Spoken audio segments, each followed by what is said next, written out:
ሰላም ህፃናት እንኳን ብድሓን መጻኹም ኣብዚ ምምጻእኩም ኣዝየ ሕጉስቲ እየ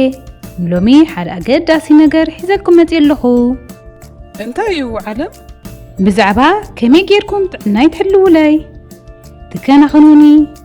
ከምዚ ኣነ ንዓኹም ዝሕልወኩምን ሕጉሳት ክትኮኑ ዝከናኸነኩምን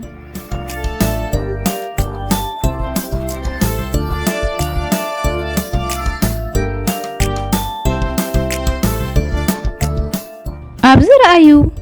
ንዓለምና ምስ ዘይንከናኸና እዚ ዝኸውን ብከላ እንስሳታት ኣትክልትን ንዓኻ እውን ከይተርፈ ይጎዳእካ እዩ ግን ስለምንታይ ከምዚ ኮይኑ ጎሓፍ ኣብ ትኽክለኛ ቦታ ምስ ዘይድርበን ፋብሪካታት ነቲ ኣየርን ማይን ምስ ዝብክላ ይሕምመኒ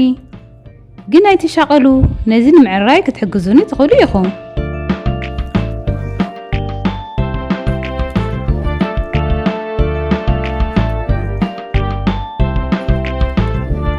ብዙሓት እንስሳታት መንበሪኦም ይዓኑ ስለዘሎ ኣብ ሓደጋ ይርከቡ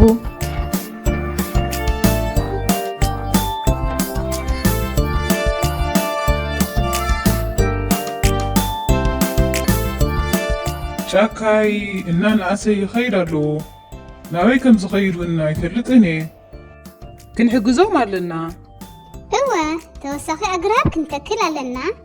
ወረቐት ይኹን ዕንጨይቲ ከነባኽን ወይ ብዘይጠቅም ከነጥፍእ የብልናን ሓቂ እዩ ንኣሽቱ ተግባራት እውን እንተኾነ ዓብይ ለውጢ ከምጽኡ ይኽእሉ እዮም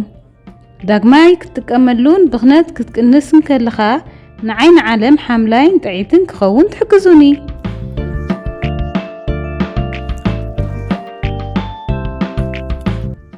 ሰላም ጽሬት ማይ ምሕላው ንኹልትና ከም ዝሕግዘና ትፈልጡ ዶ ኣብ ውቅያኖስ ዘሎ ጎሓፍ ንኽንነብር የጸግመና ኣሎ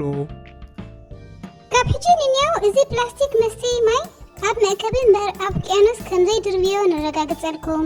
ኣነ ከዓ ነዚ ጎሓፍ ንምጽራይ ክሕግዝ እየ እዚ ዝገበርኩሞ ፍልልይ ረኣዩ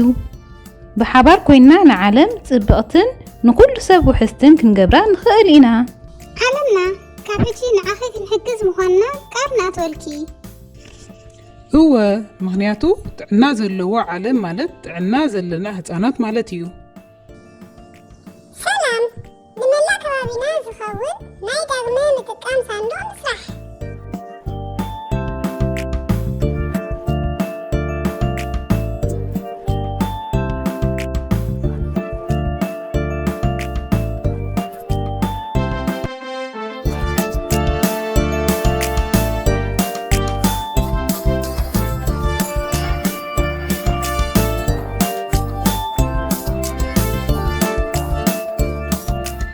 ንህቢ ንምሕጋዝ ድማ ዕምባባታት ክንተክል ንኽእል ኢና ንዓይ ስለ ዝሓለኹምለይ የቐኒየለይ ነፍሲ ወከፍ እትገብርዎ ንእሽተይ ነገር ለውጢ ከም ዘምጽእ ኣይትረስዑ ዓለምና በብሓደ ስጉምቲ ክንሕግዘኪ ኢና ዓለም ማለት ንዓና መሓዛና ምዃና ኣይትረስዑ